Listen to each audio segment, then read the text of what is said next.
And on some personal shit regarding Mildred Martin, Robert Baker, Sharon Martin, Shayla Michelle Cooper, and Michael Cooper Jr. Shayla was born Shayla Michelle Martin Cooper, SMMC, be very clear. With that being said, regarding my family and my records, right now it's my belief that iPhone is illegally hindering the process of paper keeping with black people. Anytime you use the phone and every application and thing you do is through the phone and you don't have a paper copy, you are excessively, in my mind, giving iPhone your information. And like I said, right now it's a question of who owns it once you put it in iPhone.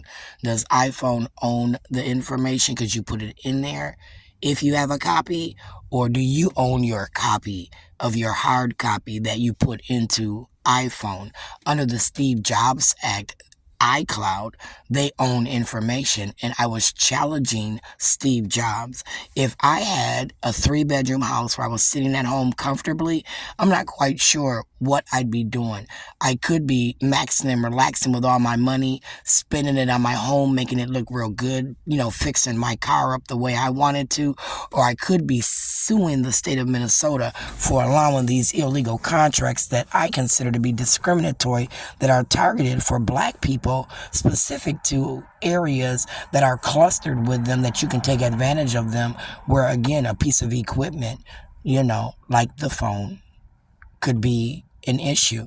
Right now, I keep my phone. When the screen breaks, you don't own the information in the phone. What you do have the right to do is get the phone back. The information is mine. And until you can figure out how to get me my information out that phone, you don't get that phone. So I have a collection of phones, and each of them only had a broken screen. The equipment on the inside was intact as far as I knew when I took each of them to a place that said, no, just the screen is broke. So my information should be safe as long as extra space storage wasn't giving access to Keith Ellison, Don Samuels, Bobby Joe Champion, or any other politician, Barb Johnson, Betsy Hodges, Blong Yang, where, like I said, the iPhone, which is made in the Orient, if I'm not mistaken, might have to have talks with Sharon regarding, our import and export regarding phone keys, phone equipment, things that we outsource to be fixed by you guys, as you want to argue about gas.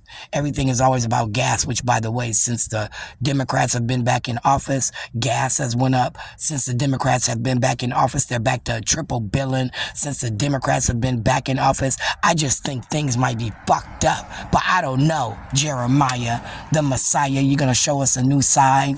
Huh? You gonna create a new you, or you gonna keep on with stereotype? Because I was offended with the chicken and watermelon you kept throwing around. You don't think that's stereotypical of a black community, especially if you're not plowing the city boulevards, especially if you don't sand plow and salt this winter? I'd ask you the same goddamn thing I asked Barb Johnson, but what did you do with the money? Each time you save money in the city of Minneapolis, are you giving it back to them in a COVID fund? So like people's now, they don't get a city inspection, so their yards are just real raggedy, which depletes the whole area, Jeremiah, which means the area has no value. The people are deemed EBD, emotionally behaviorally disruptive. They don't work. They all got drug habits. So again, you're now supplementing their income as you're stealing their jobs and their actual income. I'm just saying.